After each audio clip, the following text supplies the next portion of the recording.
Lucknow cement dealers association की नई कार्यकारिणी का शपथ ग्रहण समारोह लखनऊ के एक होटल में भव्य रूप से संपन्न हुआ, जिसमें व्यापारियों की समस्याओं पर भी चर्चा हुई। जीएसटी की समस्या को भी लेकर मुख्य रूप से चर्चा की गई। नई कार्यकारिणी में काफी संख्या में युवा जोड़ने से संगठन मजबूत हुआ है। आए लखनऊ से देखते हैं परफेक्ट न्यूज की खास report.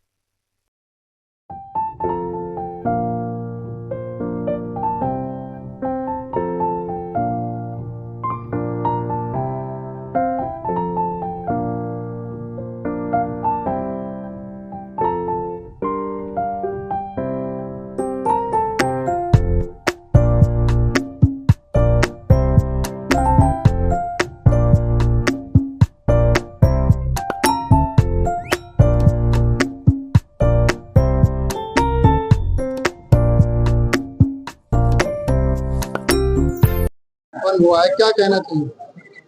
Lucknow cement dealers association हमारी लखनऊ इकाई है, जिसका आज शपथ ग्रहण हुआ। इसमें अभिषेक मनसानी जी गुड्डू भैया अध्यक्ष बने हैं और जिम्मी गर्ग जी जो है वरिष्ठ महामंत्री के दायित्व पे हैं, और भी तमाम डीलर्स को अलग अलग दायित्व दिया गया है। उनके लिए शुभकामना है। और जिस तरह हमारी आज 2007 से सीमेंट व्यापार के लिए हम लोग एक सभी समस्याओं को उठाते हुए सरकार से और प्रशासनिक तौर पे कंपनी अधिकारियों से जो चीजें साझा कर रहे हैं, वो ये नई कमेटी युवा है, ऊर्जावान है, वो और अच्छी तरह करेगी, हमें आशा है। शपथ ग्रहण समारोह संपन्न हुआ है, क्या कहना चाहेंगे? और आपको बहुत बड़ी जिम्मेदारी दी गई है। बहुत बहुत हम लखनऊ इकाई का धन्यवाद करेंगे। जो लखनऊ डीलर्स एसोसिएशन का प्रोग्राम हुआ है, उसमें मुझे संरक्षक पद का एक भार दिया गया है और हमारा इसमें पूरा सहयोग रहेगा। और हम चाहेंगे कि हम पूरे तन मन धन से इस कार्यक्रम को, इस कार्यभार को संभालें। क्या चुनौतियां आपके सामने रहेंगी?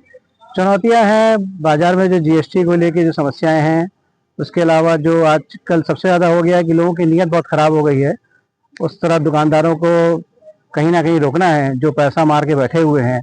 तो सबसे बड़ा कार्यभार यही है, यही हमारी सबसे बड़ी चुनौती भी है। कई कंपनीज ऐसी हैं जो रेट्स भी बहुत ज्यादा, मतलब वैरायटी बहुत ज्यादा, वेरिएंट बहुत ज्यादा है, उसको लेके सरकार से कोई अपील? उसमें सरकार से यही अपील है कि कहीं ना कहीं एमआरपी को सीमित करना चाहिए और जो 10 रेट में माल बिक रहा है उसको 10 रेट में ना करके 2 या 3 रेट रखे जाए, जिससे कि बाजार में स्थिरता हो। तो जीएसटी को लेकर बड़ी समस्याएं देखने को मिल रही है, उसको लेकर आप क्या कहें? हमारा सरकार से इसमें कहना होगा कि जो 28% जीएसटी है, ये खास तौर से बहुत ज़्यादा गलत है, क्योंकि आवश्यक वस्तु में आती है। एक कहावत है, सीमेंट मतलब कपड़ा, रोटी कपड़ा मकान। तो मकान एक ऐसी चीज़ है जहाँ पे 28% जीएसटी बहुत ज़्यादा है। इसको कहीं ना कहीं 18% पे लाया जाए, जिससे कि थोड़ा सा। कार्यवाहक अध्यक्ष के रूप में लखनऊ सीमेंट एसोसिएशन में चुना गया हूँ और हमारा इस एसोसिएशन को बनाने का और हम लोग को डीलरों को जोड़ने का सिर्फ यही उद्देश्य है कि जितने भी सीमेंट के लखनऊ के डीलर्स हैं, उनकी कोई भी समस्या किसी भी चीज़ से जुड़ी हुई हो, चाहे वो सीमेंट कंपनियों से हो, चाहे उनके रिटेलर से उनकी पेमेंट के रिगार्डिंग हो, चाहे जीएसटी के कोई किसी दिक्कत के हो, उन्हीं सब चीज़ों के हित में हम लोग ने ये एसोसिएशन का एक संगठन बनाया है। और मैं आशा करता हूं कि सब लोग हम लोग का आने वाले टाइम में साथ देंगे, सबका सहयोग मिलेगा और हम उनकी जितनी भी ज्यादा अच्छे से हम उनकी एक कह सकते हैं आप कि हम जितनी मदद हम अपने एंड से करना चाहेंगे, हम पूरी करेंगे।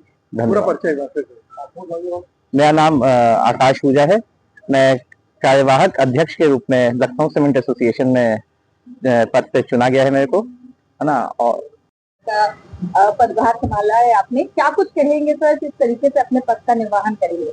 पहली बात तो मैं सबका धन्यवाद चाहूँगा और करना चाहूँगा कि हमको इस लायक समझा।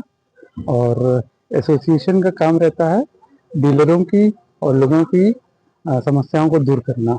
तो हमारा भी यही लक्ष्य रहेगा कि जो भी आने वाले समय में दिक्कतें आएंगी और जो वर्तमान में है, उसको दूर करने का भरपूर प्रयास करा जाएगा। युवाओं के ऊपर इस बार विश्वास जगाया है बिल्कुल एसोसिएशन ने। बिल्कुल, हमारा भी मानना है कि युवाओं को ही आगे आना चाहिए, और क्योंकि वही देश का भविष्य भी है। और काफी अभी भी समस्या है जैसे हम लोग की सीमेंट में है कि 28% जीएसटी एक ज़्यादा जीएसटी है जो कि नहीं होनी चाहिए, उसको 12 या 18% में लाने के लिए हम लोग कोशिश करेंगे। माननीय फाइनेंस मिनिस्टर चाहे वो यूपी के हों या फिर जो भारत सरकार के हैं, उनके पास हम लोग जाके अपना एक ज्ञापन सौंपेंगे। आज के दिन अपनी नई टीम को क्या संदेश देंगे? बस हम लोग उत्साहवर्धक हैं, सारे इतने भारी मात्रा में डीलर्स और रिटेलर्स हमारे यहाँ पर आए और सबने हम लोग को सपोर्ट करा, समर्थन दिया और इसी जोश के साथ हम लोग भरपूर प्रयास करके आगे बढ़ के सारी जो भी कमियां हैं उनको दूर करने का पूरा प्रयास करेंगे। शपथ ग्रहण समारोह संपन्न हुआ है, आपने भी शपथ ली है, क्या समस्याएं हैं? व्यापारियों की प्राथमिकता क्या रहने वाली है आपकी? जी, मैं आज सीमेंट डीलर एसोसिएशन में जो है हमें पद दिया गया है, तो हम लोग जो है व्यापारियों के साथ जो समस्या आ रही है, जैसे मैं दीपक ट्रेडर्स पीजीआई क्षेत्र से हूँ, समस्या लोग जीएसटी को लेके है, व्यापारी परेशान है, डीलर जितने हैं सीमेंट में जो क्या नाम है हम लोग को पेमेंट फंस जाता है, तमाम ऐसी दिक्कतें हैं। हम लोग व्यापार में बहुत इस समय जो है डर से गुजर रहे हैं, तो हम लोग जो संगठन है, हम लोग जिम्मेदारी दी गई है, सब व्यापारी सब लोग एकत्रित होकर जो भी समस्याएं हैं उनका हम लोग मिल के सब लोग निराकरण करेंगे। इसी के उपलक्ष्य में आज हम लोग जो है ये प्रोग्राम किया है। ठीक है। जो व्यापारी हैं उनकी सबसे बड़ी समस्या जीएसटी को लेकर, तो सर इसके लिए क्या कहेंगे? लखनऊ सीमेंट डीलर एसोसिएशन का आज शपथ ग्रहण है। एक व्यापारी समाज का प्रतिनिधि होने के नाते हम अपने तरफ से इस महत्वपूर्ण संगठन के लखनऊ इकाई के जो अध्यक्ष हैं आदरणीय गुड्डू भैया और इनकी पूरी जो टीम है लखनऊ सीमेंट डीलर एसोसिएशन की, हम अपने तरफ से और लखनऊ के तमाम व्यापारी संगठनों के तरफ से शुभकामनाएं देते हैं और भगवान से प्रार्थना करते हैं कि गुड्डू भैया के नेतृत्व में, आदरणीय श्याम मूर्ति जी के नेतृत्व में Lucknow cement dealer association cement व्यवसायियों की समस्या चाहे जीएसटी की हो, चाहे लेबर की हो, चाहे इनकम टैक्स की हो या किसी सरकारी विभाग से जो संबंधित हो, निश्चित तौर पर उसका समाधान होगा, ऐसी हमारी प्रभु से प्रार्थना है। लखनऊ सीमेंट डीलर्स एसोसिएशन की नई कार्यकारिणी गठन के कार्यक्रम में आएंगे, तो क्या कुछ कहेंगे, क्या कुछ आगे की रणनीति रहेगी? सबसे पहले तो मैं सीमेंट ट्रेडर्स एसोसिएशन जो लखनऊ और लखनऊ उत्तर प्रदेश की राजधानी है, इसलिए इस कमेटी का महत्व और बढ़ जाता है, इस इकाई का महत्व बढ़ जाता है। तो अनेक मंचों से कि जीएसटी का सरलीकरण किया जाए।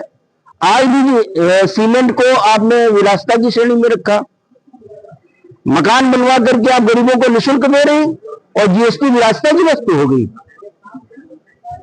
माननीय प्रधानमंत्री जी, माननीय वित्त मंत्री जी अविलंब ध्यान दें।